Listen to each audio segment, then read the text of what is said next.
My name is Mike. I'm one of the owners of Benito, the home of real Mexican food. Today I'm going to teach you how to make Pico De Gallo. To make Pico De Gallo, you need 5 tomatoes, 1 white onion, 20 grams of coriander, and lime to taste.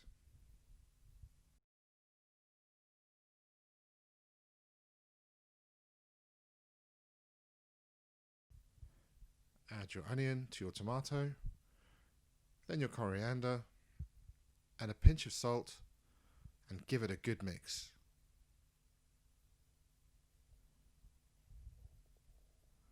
Squeeze in your lime juice,